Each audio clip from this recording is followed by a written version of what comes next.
recognizing that the owner, you and I, of our data needs to be very clearly established. We have a penumbral right to privacy in the Constitution, and I think in the United States, it's not a difficult stretch to say I also have a penumbral right to my data, that I own it.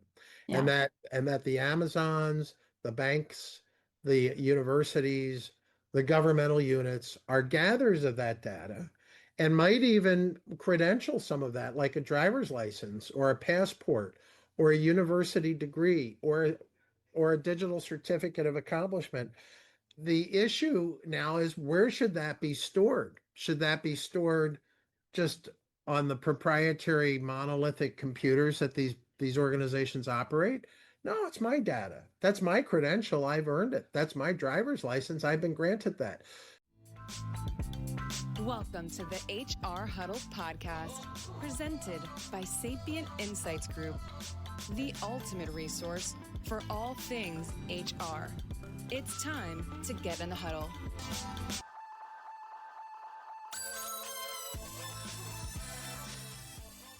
Hello, everyone. Welcome back to the HR Huddle. I'm your host, Teri Zipper, the CEO and managing partner at Sapient Insights Group, and I'm back for another exciting episode of HR We Have a Problem. This is the show where we like to break down the big and most relevant HR issues of the day. We help you make sense of what they mean for you, and we talk about what you might do about them. So joining me today is Dennis Hill. Think engineer meets professor meets fearless fixer. He is leading IHRIM's comeback tour and turning that legacy association into what I think is a modern day hub for HR and tech. So I'm really excited about IHRIM. We've been working a lot with them, and Dennis has kind of been leaning into partnerships, and we are one of those partners. So very happy to have you back on the show, Dennis. Welcome. I'm thrilled to be here, Terry. Thank you again. And as always, I love what we're doing with Sapient Insights Group. Yeah, it really is the right thing to do. And I love your mission and the way that you guys are working with HR technologists and practitioners and people who, this it's becoming ever more critical, right, in today's environment. So I was hoping, we talk a lot about HR tech. We just came back from HR Tech, the conference. We learned a lot there. So I wanted to talk a little bit about that. But you and I have also been talking about sort of Web 3.0 and blockchain. Like, Mhm. you know, we've heard all about AI. AI has been the big topic, but there's some underlying capabilities and some tech that's happening behind the scenes. And I think people are scratching the surface. They just don't know exactly what it means for them. And so we thought we might have a conversation and bring people up to speed on what those things are and how they're impacting HR. Does that sound like a good plan? That sounds great. It, All it starts right. with, yep, it starts with a nice discussion wrap of what happened that week in Vegas, because I hope what always happens in Vegas doesn't always stay in Vegas. I thought some great stuff came out of that. Yeah, there definitely was some great stuff. How was HR Tech for you guys? I thought you threw a nice little party and I loved the Star Trek theme. Yep, the future is now. That's our tagline under our rebranding of our media division, which of course publishes Workforce Solutions Review quarterly. We've had it branded as that magazine now since I think 2009. And as you already alluded to, IRIM, as I don't know if it's a comeback tour. I guess it depends on your perspective. I like to look at it as our second chance around the winner's circle. We were really a group of technobobs, right? I don't want to use the term geeks or tech gurus or anything. So just people who were a bit strange, a bit peculiar from Canada and the United States who got together, that November or so in San Francisco back in 1980 and formed the International Association of HR Information Management. I come along almost 40 years later as an invited member to the board, really semi-retired, but bringing with me an exhaustive amount of small, medium-sized business experience, including taking a company public and developing software and handling personnel and systems for mergers and acquisitions at that scale. thousands of people, and working in a group of companies that were privately held, as I said, with a different flavor on what IRIM represents. It was really interesting because I'm from the Midwest, which means, you know, I never heard of IRIM. IRIM was very concentrated on both coasts. And IRIM, as part of its mission to its members, used to run a conference every year with a fairly sizable trade show. That sort of dissipated in the last decade as other organizations came forward with their own versions of HR Tech Trade. And by the time I was on the board, IRIM had really ceased doing those shows. I think the last one they officially did was 2017 in Toronto. Well, I don't think COVID was too soon or too late in terms of what it had in forcing us to rethink strategies around the world.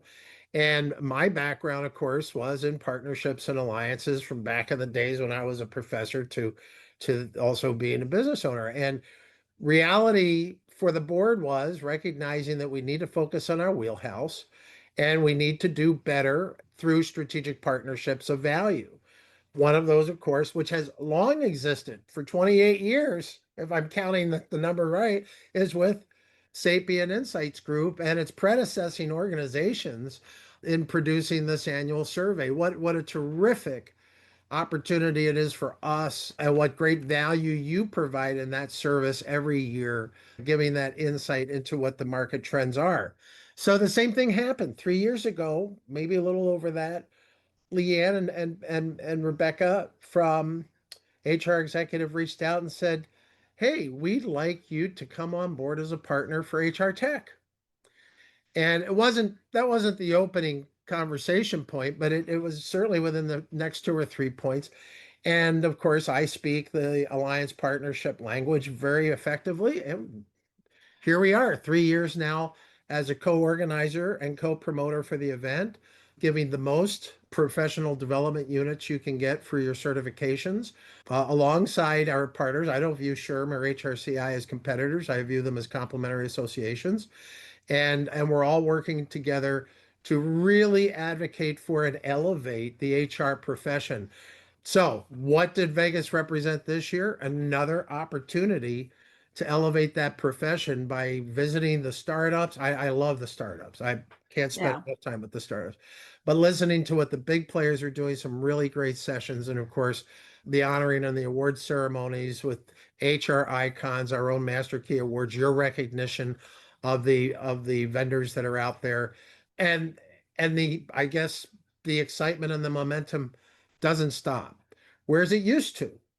It used to stop. And I Yeah. think that's one thing IRIM brings to the table with the HR executive partnership, is that they have this big event here, Amsterdam, Singapore, and then it usually just kind of fizzles out. There's a lot of buzz for a week or two, where IRIM is there every week offering webinars and conversations, engaging our members on our platforms, putting out the quarterly magazine, and doing what we can to engage that again, that much larger peculiar community of technobobs, the HR tech people in this field. So if I still sound like I'm excited from the receptions and the sessions, I am. I'm still trying to process that adrenaline to this, what, week and a half afterwards. Yeah. Yeah. I'd love to see you guys at the front door. Like I just, this is, I think, a great organization. And if you don't know about it or you haven't heard about IRIM, I encourage you to go check it out, because I think as somebody in the HR field, and particularly if you're in, more focused on HRES and the technology and the future of work and work tech, that this is a place to be, because you're going to find people who are also interested in those things and have ideas, and that they want to share, that I think are going to be very interesting, especially as we continue to see a lot of change. What was there anything big you learned at HR Tech this year? What was your take on how AI was presented this year? Well, I think that's a great question. I'm mindful of the fact that you see these classic car shows in the lobby or in the parking lots of stores, McDonald's, community parks. and you see the classics, and they're all polished up, beautifully painted. The hoods are up so you can see their wonderful engines. So I view HR tech very much the same way. And in some cases, I still see classic cars because I wanted to go and explore what was under the hoods. At the end of the day, where technology is emerging and what is imminent in Web3 is that we're not going to be able to patch our way to Web3 like we have to Web2. Everything from the PC revolution through the mid-range computers, through the middleware systems, back-ended by large servers, which are mainframes for the most part, at AWS and things like that, require a completely different architecture, one that's built with security at the core, one that's built with transaction speeds that can scale to large numbers and manage, in our case, global workforces, and one that provides real-time information at the point of data capture or data need, which is at what we call edge computing. So I went through and I looked under a lot of hoods and I spent time kicking tires. And I have to say that the hardest thing for me to extract, and understandably, most of the people in the booths are marketing and salespeople. They're not technical people. I met probably a handful of product managers that really understood their technology. And when confronted with the question, tell me your roadmap, give me your roadmap to Web3, it was crickets. Now, that doesn't mean they didn't try to answer. It's just I wasn't looking for crickets. I was looking for Yeah. substantive answers. And what I found was, well, we're doing this with AI. Okay, well, AI is an external function and you're patching it onto the system by, accessing APIs, extracting data, maybe doing some ancillary processes, replacing spreadsheets or things you're doing manually. That wasn't what I was looking for because true Web 3, at the end of the day, embeds the AI within the software. It is the software. And that I saw absolutely no glimpses of at all. And Yeah. that's even among the startups. Yeah. I mean, you don't have to be a developer. Look, I hope I don't date myself here. A lot of people won't even know what this means, but I learned programming at the dot prompt, right? Like I was programming in DBase and stuff like that back in the day. And I'm not a big techie now. Like I've gotten so far away from some of the sort of real deep dive tech stuff. I have nightmares about some of the acronyms, but at this point, I think, Web3 and the whole idea of blockchain are still pretty abstract to a lot of people, especially even people that are kind of living in the HR tech trenches. Can you sort of give us an explanation of how you see what these technologies mean for the future of work? Like, how do they fit into the picture? And I think you started on that with how this sort of wraps around AI. Yeah, that's a great point. So we're used to writing applications, first of all, using some sort of object or procedural languages, whether it was C or Java or SQL instructions, SQL. We've all cut our teeth on that, some with older languages. In the Web3 environment, your architecture is built on distributed ledger technology, DLT.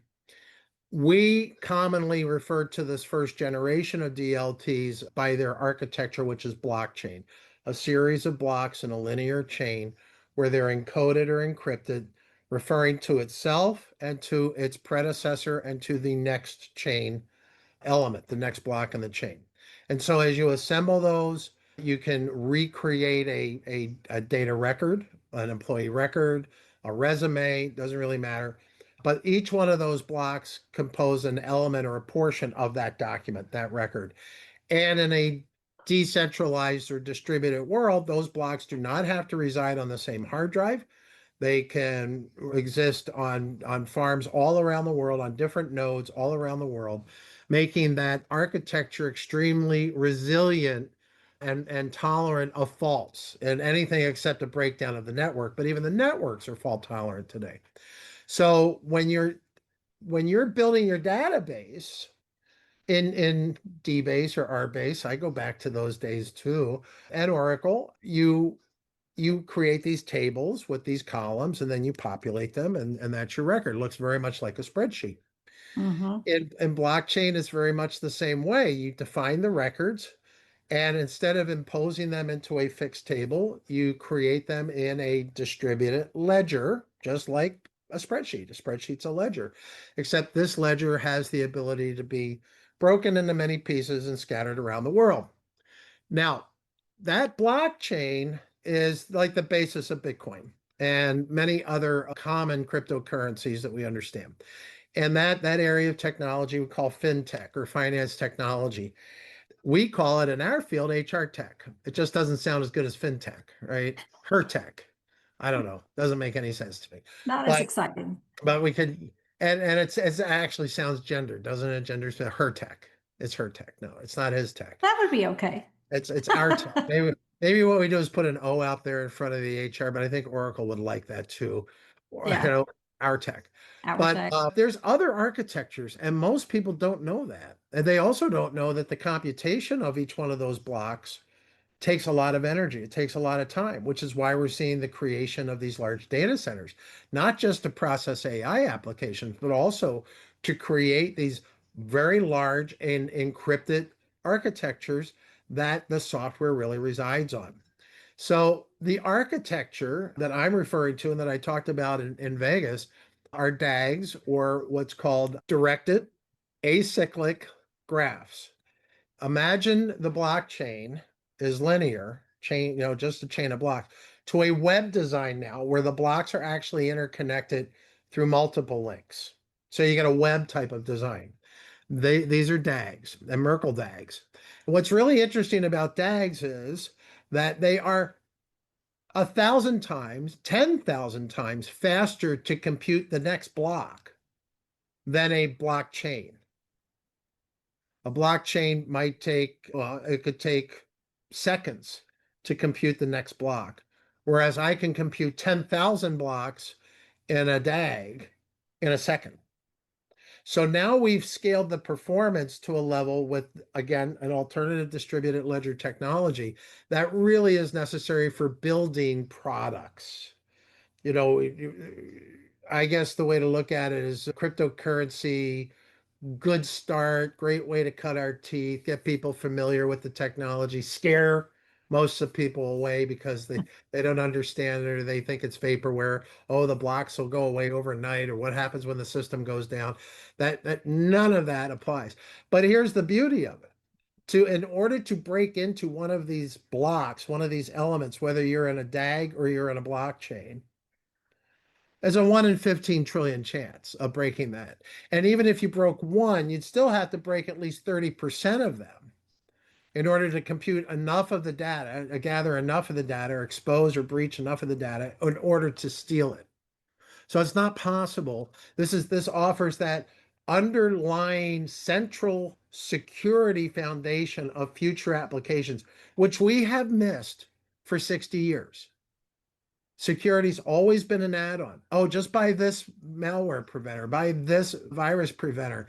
Oh, don't worry about the ransomware. Oh, we got hit with ransomware. Yeah, and it's now completely out of control right now. I mean, it is.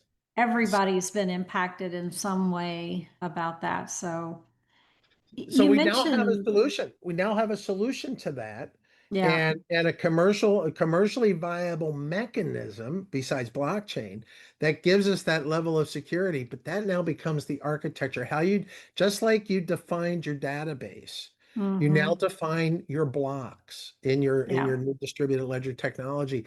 So the chain or the DAG, the web, becomes the architecture, not the hardware vendor, not even the operating system, yeah, because that material can exist anywhere around the world. And all you need is the user interface, the user application, which could be web-based, it could be native app on your pad or your phone, accessing that data all in real time at the edge. That gets us to edge computing. Now, what's the logic in all of this?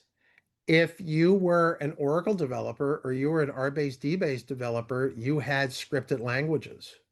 Okay. In Web3, that scripted language is now the next step beyond agentic AI.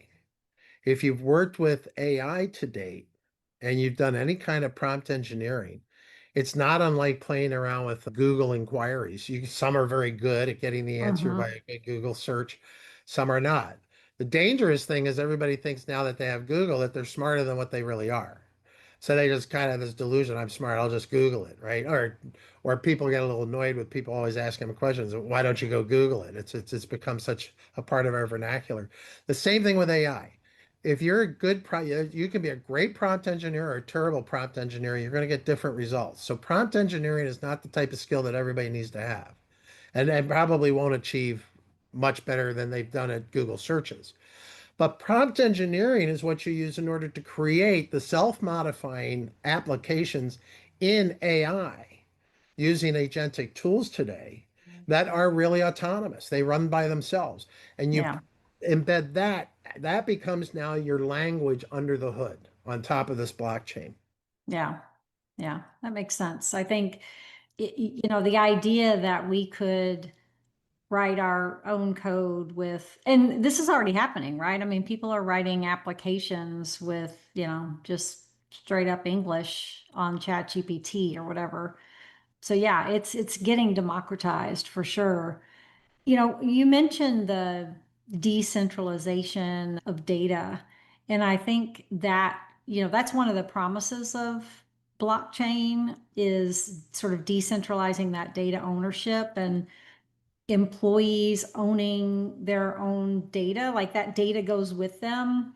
And I think about one of the problems that we've always talked about with respect to HR tech, and now has become, a big issue or a big challenge with AI is we don't have good data in a lot of these organizations. The data's not clean, right?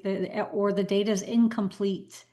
So I'm thinking it, is one of the use cases of blockchain, and can we bring that down to the level of I, as an employee, own my own data. It follows me. I'm managing my own data. I know it's clean, whatever's going into the system. Is this a positive or a plus for the future of AI? Does it matter? As that as that doesn't matter kind of hangs out there like a cliffhanger at the end of a season and you're waiting, can't wait for the next one. So let's start with the fundamental lack of codifying who owns our data. That's really the problem. Until we see a federal law that is also portable and applied in other countries, and I'm not talking GDPR, there's some Yeah. restrictions in what you can do with the data. I'm talking about with a very clear data owner's bill of rights. And I've done a lot of interviews on this over the last decade to the extent that even working with my colleague out of Australia, John Macy, on forming the consortium DEHR, which was our effort to put together a decentralized HR consortium, working with associations, HR associations in countries, employers around the world, and governmental units, recognizing that the owner, you and I, of our data needs to be very clearly established. We have a penumbral right to privacy in the Constitution. And I think in the United States, it's not a difficult stretch to say, I also have a penumbral right to my data, that I own it. And Yeah. that the Amazons, the banks, the universities, the governmental units are gatherers of that data and might even credential some of that, like a driver's license or a passport or a university degree or a digital certificate of accomplishment. The issue now is, where should that be stored? Should that be stored just on the proprietary monolithic computers that these organizations operate? No, it's my data. That's my credential. I've earned it. That's my driver's license. I've been granted that. So these need to be stored on your personal distributed ledger. Yeah. Call it a blockchain or whatever. But we need a law that says that. And unfortunately, I'm going to call it big marketing, because when you talk about big tech, big pharma, big government, all this stuff, ultimately it's the exchange of information and the gathering of everything about you that they're making a lot of money and gaining a lot of insights from. So we need that first and foremost. We need a federal law that says I own my data. From that point, everything else, the house of cards that the current e-commerce world of sharing and exploiting our data falls apart. Because now they would be required no longer to store your information on their monolithic systems and utilize it opaquely without your permission or without your site to now storing all that information on your blockchain. And as Mhm. a credentialing authority, there's nothing wrong with that. I actually got an award for software that does this back in 2021. This was very innovative at the time. It was blockchain based, and it gave people the opportunity to access and manage that information. Imagine a very simple scenario. I'm injured. I am not in my locale. I'm not even near one of the network hospitals that my healthcare is through. I end up going to a different emergency room, and I have the wherewithal, or the emergency room has the wherewithal to say, hey, I need access to your medical records. Well, today that's HIPAA sign-offs, and even the best EHR systems like Epic and others haven't mastered a universal or ubiquitous distribution of your healthcare records. So where does it reside? It should reside on your blockchain. And all you'd have to do is give read access now to that entity. They just send you a request, a transaction like we do every day with PayPal or any other transaction. You give them read access to your medical records, and they now have read access to it. Oh, by the way, they're going to create medical records about you too. Great. I'm going to give you write access to this new network folder on my blockchain, and you can post all your stuff there. Now, that sounds complicated, but actually, it's far more complicated to do it any other way by the standards we've set over the last 60 years with data. Yeah. And the beautiful thing here is it's yours.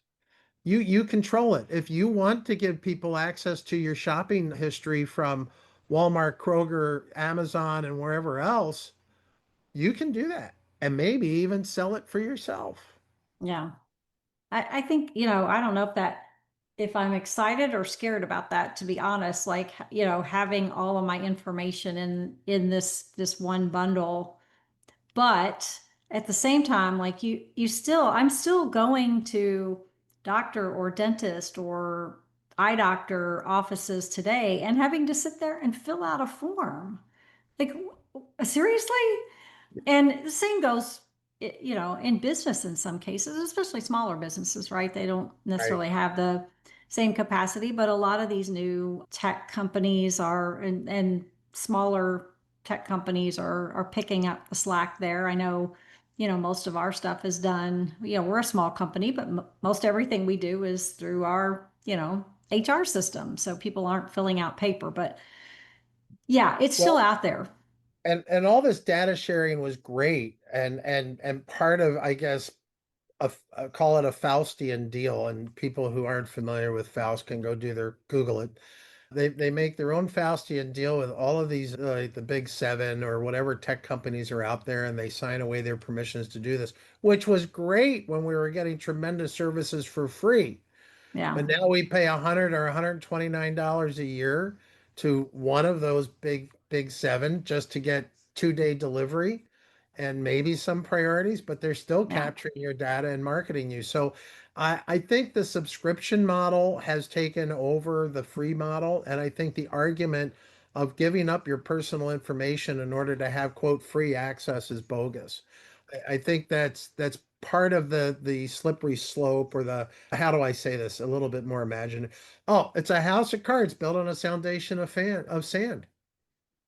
Yeah. And that's all going to come down because if we don't get control of it, Terry, if we don't insist from our legislators of having a fundamental right, penumbral or otherwise, to our own data and maintaining that ourselves. I mean, you can certainly contract with a third party, let them handle that if you're not tech savvy.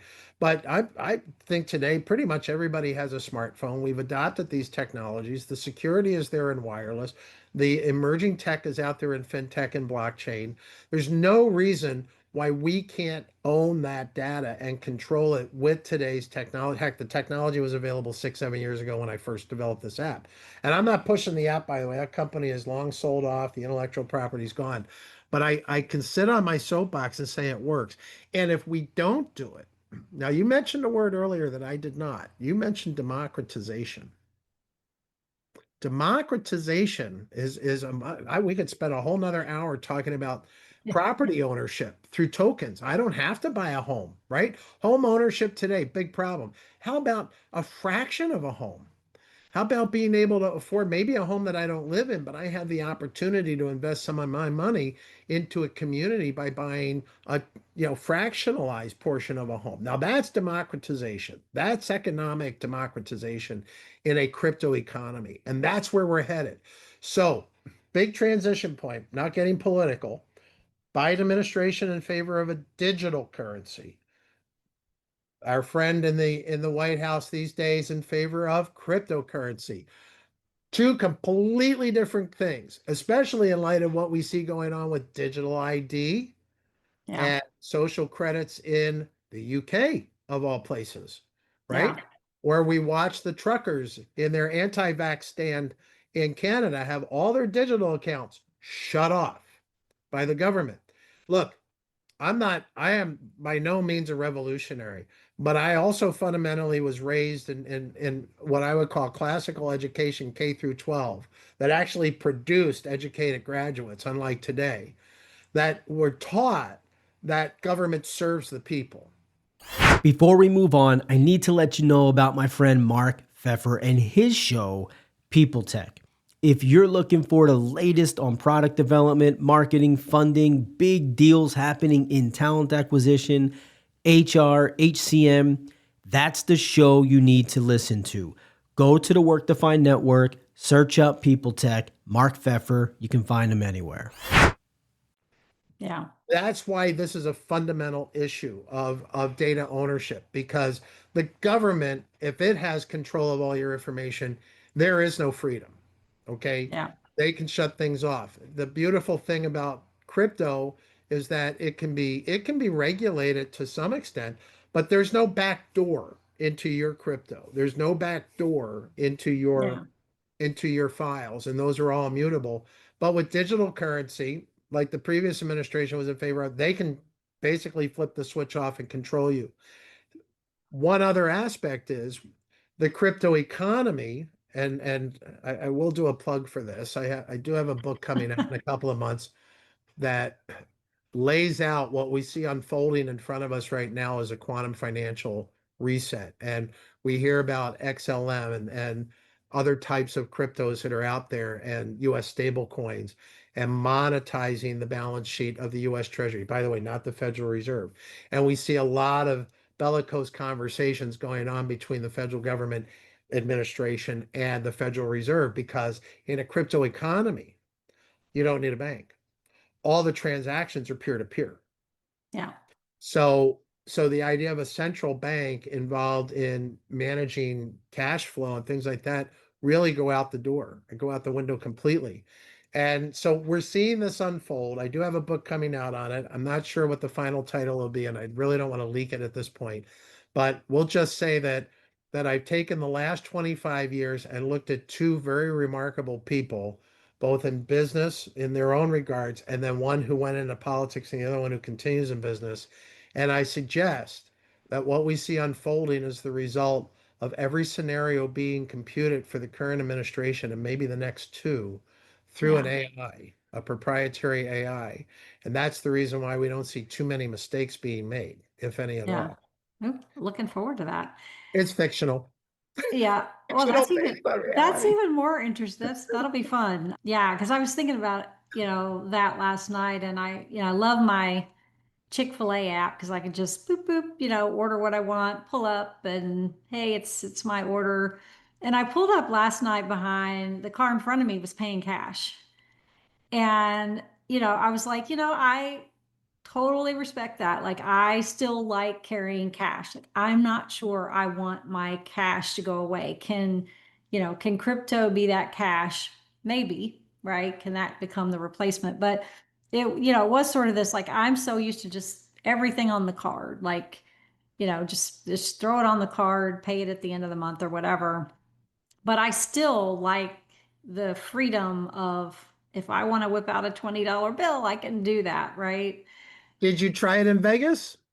I did not. It doesn't work. We went to go see the Wizard of Oz at the Sphere. And by the way, your And you couldn't listeners, pay cash?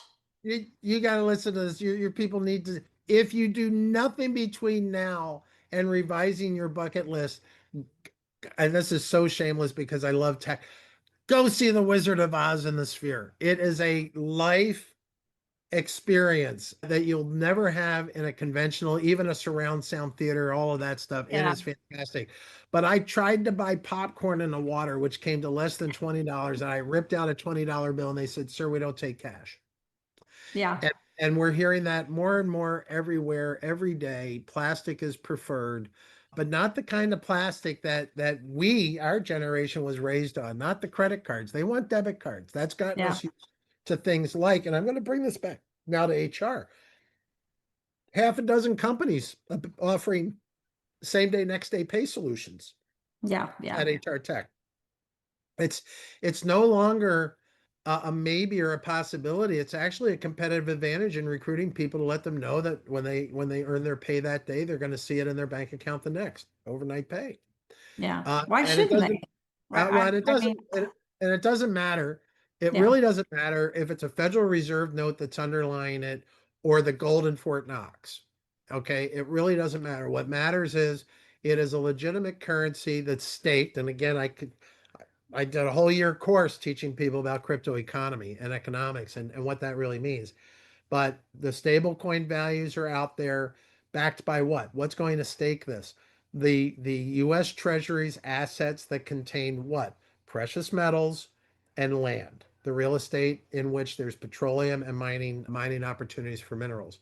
We have estimated, and it's not my estimate, this is from people much, much, much, much, much more learned than I am in these areas, about $270 trillion of assets in precious metals and mineable and drillable land in the United States. And now, when you start thinking about this quantum financial reset, and now I'm kind of giving away the storyline of the book, I might be jumping to the next to last chapter. This is what we've heard. We've heard universal livable wage come out of one of their mouths right after the election.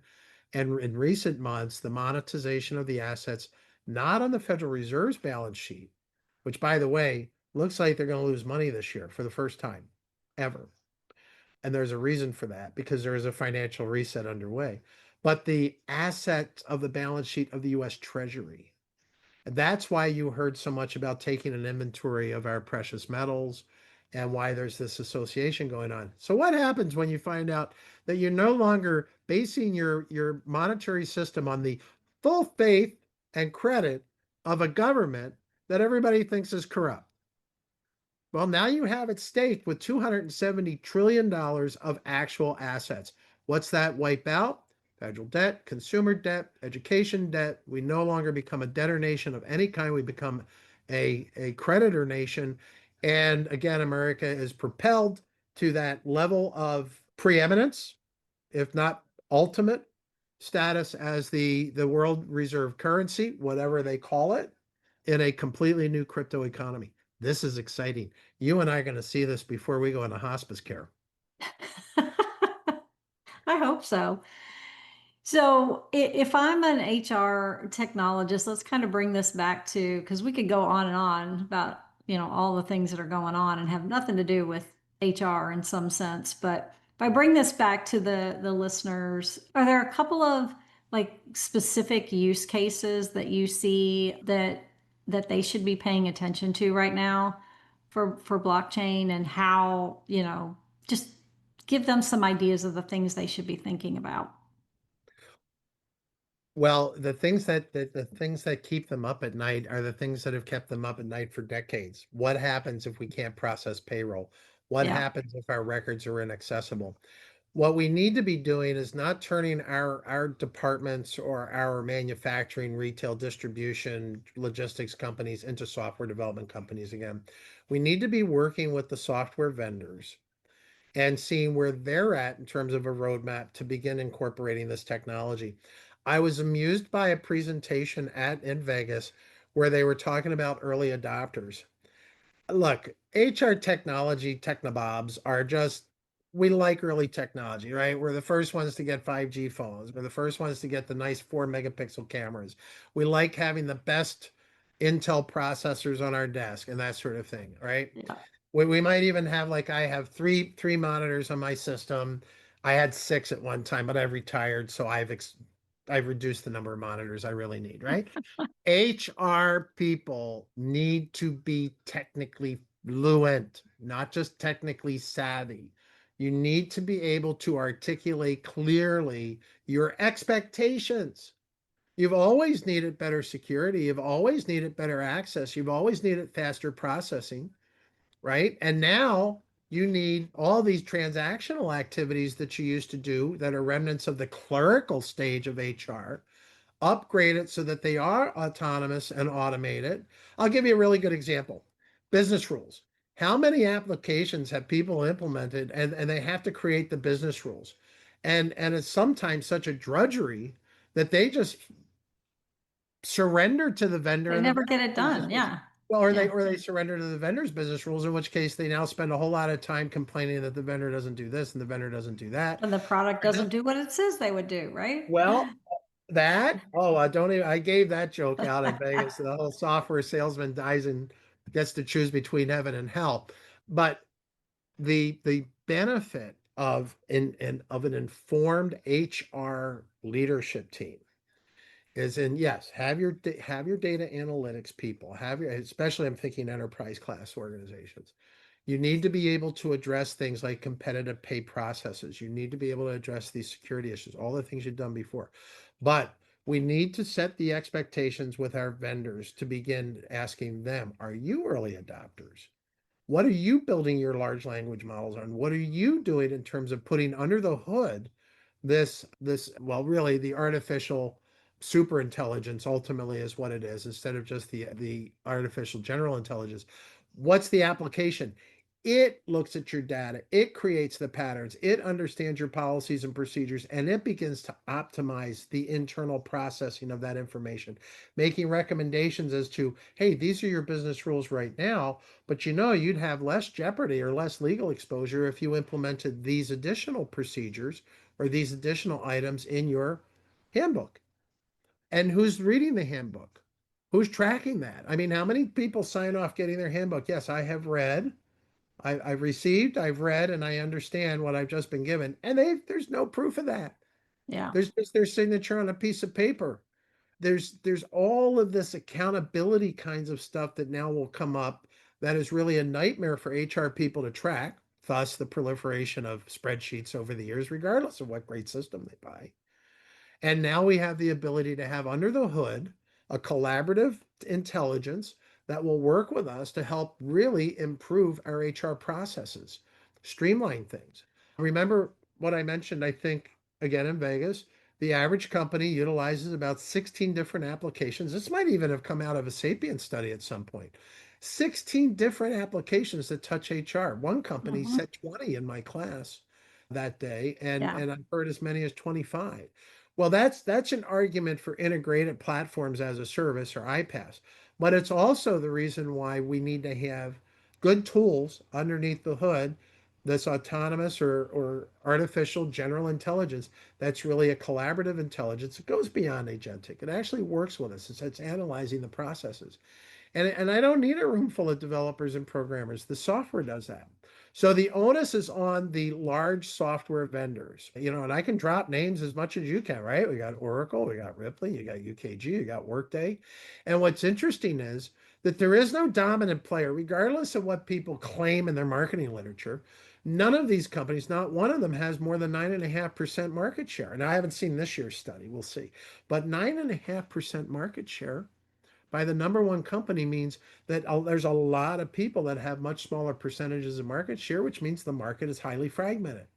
So select your vendor, whether it's Darwin in the box or NetSuite and Oracle, something else like that, and find out immediately what is under the hood, or what are they going to put under the hood as this technology evolves, because you are going to be dependent on that. And that's going to be a competitive issue, because a company that isn't maintaining its own roadmap, and I'm not talking about the end user community, I'm talking about the software company that's not maintaining and transparently sharing with its user base its roadmap to Web3 is actually going to be a problem, a liability in your company's ability to actually perform in its HR services. And that's a whole nother discussion of global workforce management and what we're going to do in terms of talent acquisition, talent development, and moving forward in this new age, what I call the crypto Yeah. economy. Yeah. Yeah, and I think the thing that you can't, it's easy to get lost in all of the tech side of it and the details and the bells and whistles. At the end of the day, though, if it doesn't move you towards your company goals, like we're in a business to deliver a product or a service to the market, right? And so you can't lose sight of that. That has to be, I mean, that has to underpin your technology strategy. You can't get lost in the tech strategy. If you do, then you'll spend years trying to build something that at the end of the day doesn't necessarily measure up and doesn't move the needle on the business side, right? There are business goals and there are HR goals. The business goals are fundamental. And I think it's easy for us to lose sight of that because we get in there, we want to do this right, we want to do this well. But if we're not thinking about how this improves our ability to deliver our products and services, it's a miss. That's why alignment's the key. It's not just a word, it's just not a buzz. And the CHRO of the remainder, I believe, of this century needs to be a person who's technically fluent but understands the importance of that alignment Yeah. and maintaining that position with HR. HR is not an ivory tower. I I'm a judge. I've been a judge now for several years of the Impact Awards that Simpler Media does, and I just reviewed my first candidate or application yesterday. And I won't mention names. I won't even shame the awards because Tim might not ask me back next year. But I love reading what practitioners are doing with technology. And the one I read talked about a project they launched 2 years ago that it basically implemented a chatbot to answer frequently asked questions that they were having come in on their direct messaging and in their phone calls. And it was the argument was these are huge distractions and huge time wasters, and they're keeping us from getting our job done. So we created a chatbot. And the bottom line was that the chatbot is being used 3 or 4 times a week. They didn't give me any stats on how many phone calls or DMs they were getting before they did it. But it seemed to me like somebody thought it'd be cool to do a chatbot. Now I gave him a very good score. I didn't give him a perfect score because of the lack of metrics. Tell me what you were really trying to improve and how this did it, or was this just to keep the telephone from ringing in your office? There is still that issue of am I going to avoid the things that I don't want to do and embrace the things I do want to do? That's such a fundamental human nature. And in HR, we're not immune to that. But if Hmm. tech, if we're pursuing technology as a distraction or a way to avoid what we don't like to do, again, that's a cause of misalignment more often than anything else I see in business. Everybody Yeah. needs to be on the same page. Everybody needs to understand they're all staffing oars on the same boat, rowing in the same direction.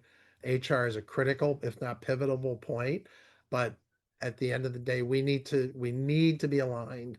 And a technically fluent CHRO is the person who's going to maintain that, at least from the HR perspective. And frankly, we've got it under control when it comes to ERP and CRM. That you've got the CMO, CSO, you've got the COOC, manufacturing, production people all online with their systems. In HR, I'm still waiting to see a viable, if not verifiable, book on best practices in HR because every company is unique, every culture is unique, and what is best for one organization may not be best for another. So, what will help us get there are these intelligent engines in AI written on secure platforms, namely the digital ledgers, with the ability to do self and managed services at the fingertips where you need it or in the work center. And I'm going to get paid tonight for doing today's work. That would be really Why nice. shouldn't you? You walk into the grocery store and you get a product and you give them cash for it, right? Like I'm giving you my service. Why shouldn't I get paid when I deliver it? Right. That's going to have to be there. It's coming. Well, this has been great, Dennis. I always love catching up with you and having fun, interesting, and sometimes very technical chats about DAGs and DLTs and, BLTs. And Oh, I'm now BLT would be hungry for nice. lunch. Um, but in all seriousness, there's a lot here that learn something about it, right? You don't have to be an expert. Know how it's going to impact you in your work and how you can use it to fundamentally improve the things that you're doing in HR tech.